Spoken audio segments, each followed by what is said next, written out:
నా డాఫ్ అంటే మనం ఒక అప్లికేషన్ పెడతాం కదా మ్యామ్, అప్లికేషన్ అంతా చదివారు ఆయన. అంటే మిగతా బోర్డు వాళ్ళు కూడా వినేలాగా చదివారు. చదివి నేను దాంట్లో వన్ ఆఫ్ ది హాబీ లాగా watching movies that are socially relevant అని పెట్టాను. సో అప్పుడు ఏం సోషల్ రిలవెంట్ మూవీ చూసినావు రీసెంట్గానే అడిగారు.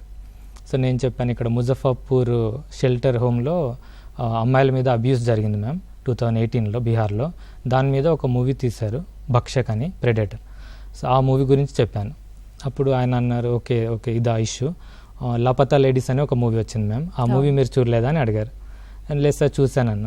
దాంట్లో ఒక ఇన్స్పెక్టర్ క్యారెక్టర్ ఉంటుంది కదా, ఆ క్యారెక్టర్ని అనలైజ్ చేయండి అని అడిగారు. తర్వాత నా డిస్టిక్ వచ్చేసి కుమ్రంభీం ఆసిఫాబాద్ కదా మ్యామ్. సో మేడం అడిగారు, కుమ్రంభీం అంటే ఎవరు, ఎందుకు ఆయన అందరూ రెస్పెక్ట్ చేస్తారు, ఆయన చేసిన పోరాటం ఏంది అని అడిగారు. కుమ్రంభీం బేసిస్లో ఏమైనా మూవీ ఉందా అని అడిగారు. తర్వాత నేను యువల్ నోహా హరారీ బుక్స్ చదువుతా అని పెట్టాను మ్యామ్. 2 మెంబర్స్ అడిగారు నన్ను, యువల్ నోహా హరారీ బుక్స్ ఏ బుక్ చదివావు, ఏం ఐడియాస్ నిన్ను ఇన్స్పైర్ చేశాయి, కొన్ని ఇంట్రెస్టింగ్ ఐడియాస్ చెప్పమని అడిగారు.